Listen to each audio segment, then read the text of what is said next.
حارث نواز صاحب، اگر اس ڈیل کے بدلے ایران کو معاشی پابندیوں میں فوری طور پر ریلیف مل جاتا ہے تو پھر آپ کو کیا لگتا ہے ایران اپنے جوہری پروگرام پر کتنی بڑی قربانی دینے پر آمادہ ہو رہا ہے؟ دیکھیں، ایک تو بات یہ بڑی کلیئر ہے، یہ جو انیشیل جو فیز 1 ہوگا اس کے اندر جو اکارڈ سائن ہو رہا ہے اس میں میرے خیال میں صرف 2-3 باتیں ہوں گی۔ نمبر 1 سب سے امپورٹنٹ یہ ہے کہ نیول بلاکٹ ختم کر دیں گے، اسٹریٹ آف ہرموز کو اوپن کریں گے اور 60 ڈیز کی جنگ بندی جو ہے اس کو عارضی کو اس کو اور ایکسٹینڈ کریں گے۔ یہ بیسیکلی آبجیکٹیو ہے کہ تاکہ آپ کی ship movement, economic crisis, energy crisis, food security crisis, یہ ان کو ایڈریس کر لیا جائے تاکہ دنیا جو اس پر پریشان ہوئی اکنامک کرائسس سے وہ یہ شپمنٹ سٹارٹ ہو جائے۔ اس کے بعد انہوں نے بات کی ہے کہ جی اس کے بعد 1 ہفتے یا 2 ہفتے کے بعد ٹیکنیکل ٹیم جو ہے وہ بیٹھیں گی، وہ بھی ساری بات کریں گے، یورینیم کے اوپر بات کریں گے، نیوکلیر کیپیبلٹی کی بات کریں گے، اکنامک سینکشن کی بات کریں گے،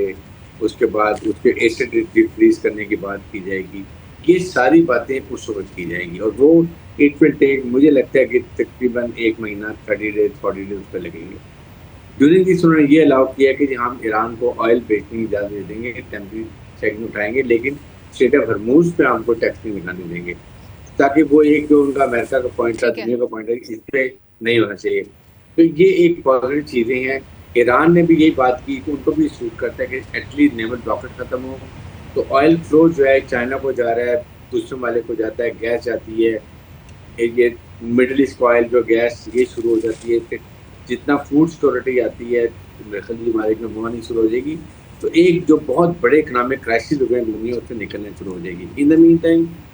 دے ول اسیس بھی کر لیں گے کہ اب یہ کیسا موومنٹ ہے، ٹھیک ہے نہیں ہے۔ امریکن پبلک کو بھی وہاں بھی انفلیشن ڈاؤن ہوگی، وہاں بھی آپ کے آئل گیس پیسے کم ہوں گی، تو امریکن پریزیڈنٹ ایکچولی جو اس کا ایم ہے نا وہ یہ ہے کہ یہ 60 ڈیز کے اندر he should be able to have one feather in the cap، اور وہ ہے کہ وہ یہ جا کے اپنا الیکشن سلوگن میں یہ لے کے جائے کہ میں نے دیکھیں ایران کو جو 47 ایئر سے کوئی پریزیڈنٹ امریکہ کا نہیں کر سکا، میں نے یہ کر دیا کہ میں نے ایران کو ڈی نیوکلرائز کر لیا، اس کی نیوکلیر کیپیبلٹی ختم کر دی۔ That is what he want, تاکہ وہ سینٹ اور کانگریس کے الیکشن میں جا کے جیتے اور اپنے پبلک کو ہے کہ میں نے دیکھے اور یہ بات تو ہم ان کی زبانی کئی بار سن چکے ہیں نا کہ میں نے یہاں جنگ بند کروائی، بھارت اور پاکستان میں بند کروائی اور کئی ممالک میں اور بھی، لیکن اب دیکھنا یہ ہے کہ ایران میں جاری معاشی بحران اور اندرونی دباؤ نے تہران کو واشنگٹن کی جو شرائط ہیں ان پر کس حد تک لچک دکھانے پر مجبور کیا ہے۔ ساتھ ہی ساتھ مزید بھی گفتگو کرنی ہے مجھے، کیا اسرائیل اس معاہدے کو خاموشی سے تسلیم کر لے گا یا پھر تہران اور واشنگٹن کے قریب آنے کی صورت میں تل ابیب اور ایران کے جوہری مراکز پر یک طرفہ فوجی کارروائی کا خطرہ مول لیا جا سکتا ہے؟ بریگیڈیئر حارث نواز سے میں یہ بات جاننا چاہوں گی، سر آپ کیا دیکھ رہے ہیں، کیا لگتا ہے آپ کو؟ دیکھیں، ایک چیز بڑی ضروری ہے ایران کے لیے، Iran has to ensure that اس معاہدے میں ایوری تھنگ جو بھی نکات ہیں اس پہ اسرائیل از اے پارٹ آف اٹ، اور کیونکہ پارٹ آف اٹ اس لیے کہ اس کا گریٹر اسرائیل کا ڈیزائن ہے وہ کیسے اینڈ ہوگا۔ اسرائیل کا ڈیزائن یہ ہے کہ ایران کو بالکل ڈسیمیٹ کر دو، اس کی میزائل کیپیبلٹی ختم کر دو، اس کی ڈرون کیپیبلٹی ختم کر دو، رجیم چینج کرو، رضا شاہ پہلوی کے بیٹے کو لے کر آؤ اس کو وہاں، اور جو ہی وہ آئے تو آتے ہی وہ اسرائیل کو ایکسیپٹ کر لے، ریکگنائز کر لے، اور ہمیشہ کے لیے جو ایران تھریٹ ہے اسرائیل کو، گریٹر اسرائیل کے لیے اور اس کے پراکسیز کو وہ ختم کر دیا۔ یہ اس کا ڈیزائن ہے۔ اس کو کیسے نیوٹرلائز کرنا ہے یہ اب ایران کا اس معاہدے میں پتہ چل جائے گا۔ سیکنڈ یہ کہ خاص طور پہ اس میں چھوٹی پارٹ آف کے یہ لیبنان ہو گیا، اس کے بعد اگر یہ کبھی یہ گریٹر اسرائیل کے لیے آگے جاتا ہے، جارڈن کی طرف جاتا ہے، عراق کی طرف جاتا ہے اور ممالک ایجپٹ کی طرف جاتا ہے، then what is going to be done. So یہاں پر ٹوٹل ڈائنامکس جو ہے نا وہ مڈل ایسٹ کے ٹوٹل چینج ہو رہے ہیں، اور یہ فیلڈ مارشل ریاست کو میرے خیال میں جتنا کریڈٹ نے کم ہے کہ انہوں نے ایران کو اور مڈل ایسٹرن کنٹریز کو آپس میں checking class. Number 2 he made them understand کہ اسرائیل یہ چاہتا ہے کہ آپ ایران اور مڈل ایسٹرن کنٹریز ایک دوسرے کے اوپر اٹیک کریں، آئل اور گیس فیلڈ کو تباہ کر دیں، اور اسرائیل کے لیے سب سے آسانی ہو جائے گریٹر اسرائیل کا خواب پورا کرنے کے لیے۔ یہ فیلڈ مارشل نے جو ان کو سمجھا دیا آئی تھنک، جس کی وجہ سے آج اب دیکھیں قطر بھی ایران وزٹ کر رہے ہیں، ایران قطر وزٹ کر رہے ہیں، قطر ایران سعودی عرب وزٹ کریں, سعودی جہاں وزٹ کریں. سو دس از اے بگیسٹ اچیومنٹ اور اس وار میں فیلڈ مارشل نے اچیو کی ہے, تاکہ آئندہ کے لیے اسرائیل کو اگر یہ اکٹھے ہو جاتے ہیں تو I think Israel can not do any thing. That is what is the most important. لیکن آپ سیکورٹی کے لیے وہ دے آر ویری انوائڈ امریکہ سے کہ بٹریل کیا امریکہ نے, ان سے $3.3 ٹریلین کا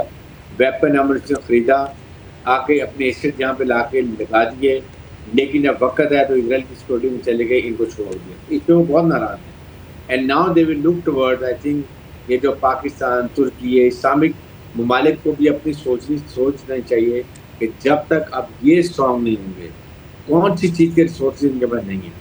پیسہ بھی ہے, ٹیکنالوجی بھی ہے, مین پاور بھی ہے. حارث نواز صاحب, میری ذاتی رائے یہ ہے کہ اس بارے میں یہ سوچنا کہ ایران اسٹرینتھن ہو گیا ہے اور ترکی کو, پاکستان کو یا سعودی عرب کو اس خطے میں اپنی پوزیشن یا اپنے سٹانس کو مزید ری وزٹ کرنے کی ضرورت ہے اسرائیل کے حوالے سے, تو یہ کہنا مجھے لگتا ہے قابل از وقت ہوگا, کیونکہ فی الحال یہ جو مڈل ایسٹ ممالک ہیں, بالخصوص سعودی عرب, ترکی, یا یہ اس وقت یہ سوچ رہے ہیں کہ اگر یہ معاہدہ ہو جاتا ہے تو پھر کیا ایران اس خطے میں زیادہ طاقتور اور زیادہ مضبوط بن کر سامنے آئے گا. اس حوالے سے جو نغمانہ ہاشمی صاحبہ ہے نا, مجھے لگتا ہے وہ بہتر جواب دے پائیں گی. کیا کہتی ہیں آپ نغمانہ صاحبہ؟ دیکھیں, سب سے پہلی بات تو یہ ہے کہ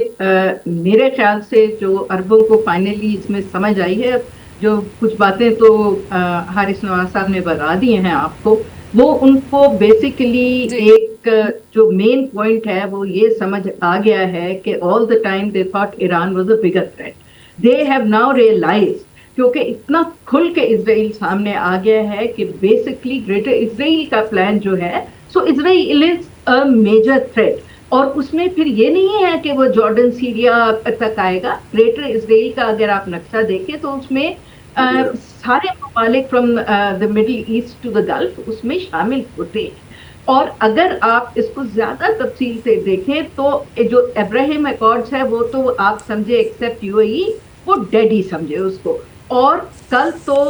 بہت جارڈن سے بہت اہم ان کے کنگ کا بیان آیا ہے. انہوں نے کہا ہے کہ نتن یاہو صاحب کو آپ